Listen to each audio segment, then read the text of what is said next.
Quand on parle de réussite en Amérique, on pense souvent aux grandes entreprises, aux banques, à la technologie ou aux milliardaires de la Silicon Valley. Mais loin des villes, dans les campagnes de Virginie, un homme a prouvé qu'on peut bâtir une réussite mondiale uniquement avec la terre, les animaux et une vision différente de l'agriculture. Cet homme s'appelle Joel Salatin.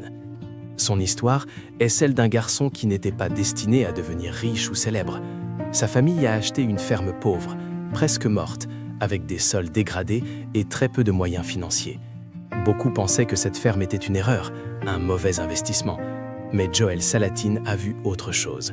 Il a vu un potentiel. Au lieu de copier l'agriculture industrielle, il a décidé d'écouter la nature.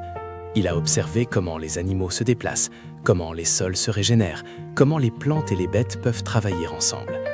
Là où les autres voyaient des problèmes, lui voyait des solutions. Au fil des années, cette petite ferme est devenue Polyface Farm, une ferme aujourd'hui mondialement connue, visitée par des étudiants, des chercheurs, des agriculteurs et des entrepreneurs du monde entier. Joel Salatin n'a pas seulement réussi, il a changé la façon dont des milliers de personnes pensent l'élevage. Son histoire montre qu'avec de la vision, du travail et du courage, on peut partir de presque rien et bâtir une réussite durable. L'histoire de Joel Salatin commence loin des projecteurs, dans une Amérique rurale que beaucoup ignorent. Sa famille n'était ni riche ni influente. Elle ne possédait pas de grandes terres fertiles, ni de machines modernes. Lorsqu'ils acquièrent une ferme en Virginie, le terrain est considéré comme médiocre, presque sans valeur. Les sols sont fatigués, l'herbe pousse mal et l'eau ruisselle sans pénétrer la terre. Pour la majorité des agriculteurs de l'époque, cette ferme est une mauvaise affaire. Mais pour la famille Salatin, c'est une opportunité, même si elle semble fragile et risquée. Joel grandit dans cet environnement rude. Très jeune, il comprend que la vie agricole n'est pas romantique. Les journées sont longues, le travail est physique et les revenus sont incertains. Il voit autour de lui des fermiers s'endetter pour acheter des tracteurs, des engrais chimiques et des aliments industriels pour le bétail. Beaucoup travaillent dur, mais gagnent peu. Cette réalité marque profondément Joel. Il se pose une question simple, mais essentielle. Pourquoi tant d'efforts pour si peu de résultats? Plutôt que de suivre aveuglément le modèle agricole dominant, Joel commence à observer la nature. Il regarde comment les prairies naturelles fonctionnent sans machines ni produits chimiques. Il remarque que l'herbe repousse toujours lorsqu'elle n'est pas surexploitée,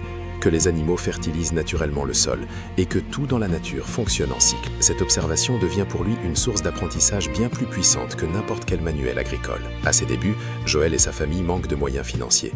Ils ne peuvent pas se permettre des investissements coûteux. Cette contrainte, au lieu de le bloquer, l'oblige à être créatif. Il apprend à faire beaucoup avec peu. Il comprend que l'intelligence et la stratégie peuvent parfois remplacer l'argent. C'est à cette période que se forme sa philosophie. Utiliser les ressources déjà présentes sur la ferme plutôt que d'en importer constamment de l'extérieur. Les premières années sont difficiles. Les résultats ne sont pas immédiats. Les sols mettent du temps à se régénérer. Les animaux tombent parfois malades. Les revenus sont faibles. Autour de lui, certains voisins se moquent de ses idées. Ils ne comprennent pas pourquoi il refuse les méthodes industrielles modernes. On lui dit souvent qu'il perd son temps, que ses méthodes sont dépassées ou irréalistes. Mais Joel ne se décourage pas. Chaque échec devient une leçon. Il commence par travailler sur l'herbe, car il comprend que tout commence par là. Sans herbe saine, pas d'animaux en bonne santé. Il expérimente des rotations de pâturage, déplaçant régulièrement les animaux pour éviter qu'ils ne détruisent la végétation.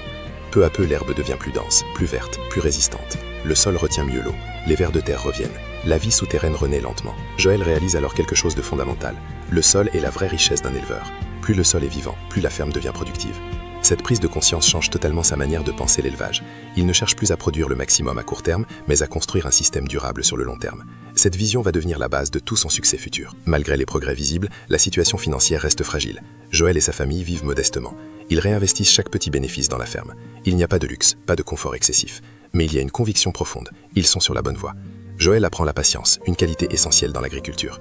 Il comprend que la nature ne se presse pas et que le succès durable demande du temps. Au fil des années, Joel développe une relation très forte avec son environnement. Il connaît chaque parcelle de terre, chaque pente, chaque zone humide. Cette connaissance fine de son terrain lui permet d'optimiser ses décisions. Il ne travaille plus contre les contraintes naturelles, mais avec elles. Là où d'autres voient des problèmes, lui voit des opportunités. Cette période de sa vie forge son caractère. Elle lui apprend la discipline, la persévérance et l'humilité. Joel Salatin n'est pas encore connu. Il n'est pas riche, mais il construit quelque chose de bien plus précieux. Une base solide, une vision claire et un système agricole cohérent. Sans cette phase difficile, rien de ce qui viendrait ensuite n'aurait été possible. La première partie de l'histoire de Joel Salatin est donc celle d'un homme ordinaire, confronté à des difficultés réelles, qui choisit de penser différemment. Elle montre que les débuts modestes ne sont pas une faiblesse, mais souvent une force, car c'est dans le manque que naissent les idées les plus puissantes. Et c'est sur cette terre que beaucoup jugeaient inutile que Joel Salatin a commencé à bâtir une réussite qui allait bientôt dépasser les frontières de sa ferme. Après avoir posé des bases solides sur sa ferme, Joel Salatin entre dans une nouvelle phase décisive de son parcours. Les sols commencent à revivre, l'herbe devient plus dense et les animaux sont en meilleure santé. Mais Joel comprend que pour réussir pleinement, il ne suffit pas d'avoir une ferme fonctionnelle. Il faut créer un système intelligent, cohérent et rentable. C'est à ce moment-là qu'il commence à transformer ses idées en un véritable modèle d'élevage révolutionnaire. Joel met en place ce qu'il appelle un élevage en symbiose. Les animaux ne sont plus séparés par espèces comme dans l'agriculture industrielle. Au contraire, ils travaillent ensemble. Les vaches sont déplacées régulièrement sur les pâturages, elles mangent l'herbe, piétinent le sol et la fertilisent naturellement. Quelques jours plus tard, les poulets arrivent derrière elles. Ils grattent le sol, mangent les insectes et étalent le fumier. Ce simple principe réduit les parasites, améliore la fertilité et élimine presque totalement le besoin de produits chimiques. Cette organisation permet aussi de réduire fortement les coûts. Joel utilise très peu de machines, il dépense peu en carburant, en médicaments et en aliments industriels. Les animaux mangent ce que la ferme produit. Le soleil, l'herbe et l'eau deviennent les principales sources d'énergie du système. Grâce à cela, la ferme gagne en autonomie et en stabilité financière. Joel comprend alors qu'un élevage rentable n'est pas celui qui produit le plus, mais celui qui dépense le moins inutilement. Au fil du temps, Joel affine son système. Il introduit les porcs pour valoriser les zones boisées. Les porcs retournent la terre, mangent les racines et fertilisent le sol. Il remplace les machines-lots. Les dindes, les poulets de chair et les poules pondeuses sont intégrés dans des rotations précises. Chaque animal a un rôle clair. Rien n'est laissé au hasard. Tout est pensé pour imiter le fonctionnement de la nature. Les résultats deviennent visibles et impressionnants. Les pâturages sont plus verts chaque année, les animaux tombent rarement malades, la production augmente sans dégrader l'environnement. Mais surtout, la ferme devient rentable. Joel choisit un modèle de vente directe, il vend sa viande, ses œufs et ses produits directement aux consommateurs. Il crée une relation de confiance, les clients savent comment les animaux sont élevés, ils acceptent de payer un prix juste pour une nourriture saine. Ce modèle attire rapidement l'attention. Des journalistes viennent visiter la ferme, des documentaires sont tournés, des universités s'intéressent à son travail. Polyface Farm devient un exemple vivant de ce que l'élevage peut être lorsqu'il est bien pensé. Joel Salatin commence à être invité pour donner des conférences à travers les États-Unis puis à l'étranger. Son nom circule dans les milieux agricoles et écologiques. Contrairement à beaucoup de succès rapides, celui de Joel repose sur la cohérence et la transparence. Il ne promet pas des miracles, il parle de travail, de discipline et de compréhension des systèmes naturels. Il explique que son modèle est reproductible, mais qu'il demande de l'engagement. Cette honnêteté renforce sa crédibilité. Des milliers d'agriculteurs s'inspirent de ses méthodes et les adaptent à leur propre réalité. Joel également écrit plusieurs livres dans lesquels il partage son expérience. Ses ouvrages deviennent des références. Il ne parle pas seulement d'élevage, mais de philosophie de vie. Il défend une agriculture à taille humaine, respectueuse de la nature et économiquement viable. Il critique ouvertement l'agriculture industrielle et propose une alternative concrète basée sur l'observation et l'intelligence plutôt que sur la force et la chimie. À ce stade de son parcours, Joel Salatin n'est plus seulement un éleveur, il devient un leader d'opinion. Son exploitation génère des revenus solides, mais surtout, elle influence des milliers de personnes. Polyface Farm accueille des stagiaires, des étudiants et des entrepreneurs agricoles. La ferme devient un lieu d'apprentissage, un laboratoire vivant de l'agriculture du futur. Ce qui rend cette réussite encore plus remarquable, c'est qu'elle repose sur des principes simples. Joel n'a pas inventé la nature, il l'a simplement comprise et respectée. Il a prouvé qu'en observant les cycles naturels et en les appliquant intelligemment, on peut bâtir un système agricole performant et durable. La deuxième partie de l'histoire de Joel Salatin montre clairement que la réussite n'est pas un hasard. Elle est le résultat d'une vision claire, d'un travail constant et d'un refus d'abandonner. Parti d'une ferme pauvre et ignorée, Joel a bâti la modèle d'élevage reconnu dans le monde entier. Et ce succès n'est pas seulement financier, il est aussi humain, écologique et profondément inspirant.